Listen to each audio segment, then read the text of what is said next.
Mr. President, Madam Acting High Commissioner, Excellencies, at the outset, I reiterate Sri Lanka's unwavering commitment towards advancing, securing and protecting the human rights of our people and continuing our engagement with the Council in a spirit of cooperation and dialogue.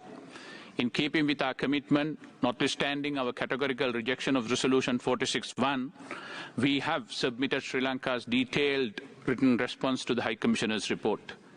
Mr. President, we remain cognizant of and acutely sensitive to the events that have taken place in the recent past. The severe economic crisis emanating from factors both internal and external offer many lessons for all. We recall in this context the indivisibility of human rights as enshrined in the Vienna Declaration and Programme of Action.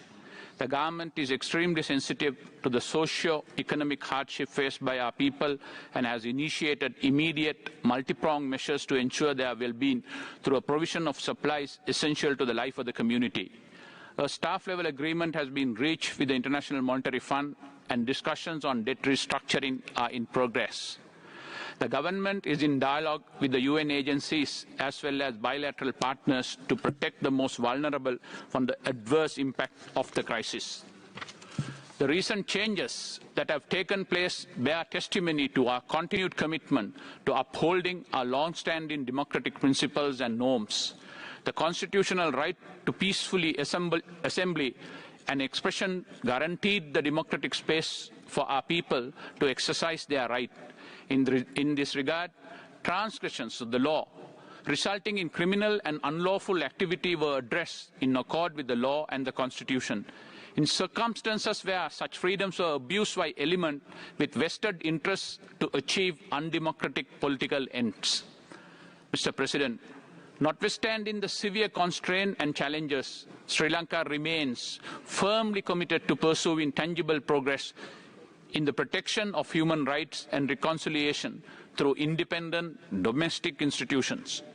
Sri Lanka, along with several members of this Council, have opposed Resolution 46/1, fundamentally disagreeing with its legitimacy and objectives. We have consistently highlighted that the contents of the resolution, its operative paragraph 6 in particular, violates the sovereignty of the people of Sri Lanka and the principle of the UN Charter. Once again, we are compelled to categorically reject any follow-up measures to the resolution as well as the related recommendation and conclusion by the High Commissioner. Mr. President, it is observed that the High Commissioner's report makes extensive reference to economic crimes. Apart from the ambiguity of the term, it is a matter of concern that such reference exceeds the mandate of the OHCHR. In this context, we recall the paramount importance of adhering to UNGA Resolution 60/251, 48/141, and the IB package. The proposed 22nd amendments to the Constitution introduces several salient changes which would strengthen the democratic governance and independent oversight of key institutions and combat corruption, including through the constitutional recognition of the United Nations Convention Against Corruption. Mr. President, measures aimed at promoting reconciliation and human rights, if they are to be meaningful and sustainable, must be based on cooperation with the country concerned, be compatible with the aspiration of its people, and being consonant with its basic legal framework.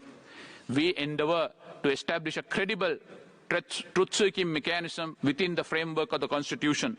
The contours of a model that would suit the particular conditions of Sri Lanka are under discussion. The recommendation of the Presidential Commission of Inquiry have resulted in progressive amendment to the Prevention of Terrorism Act and the release of the detainees. Further recommendations are awaited. As we delivered on the onerous task of review and reform of the PTA this year, to further enhance human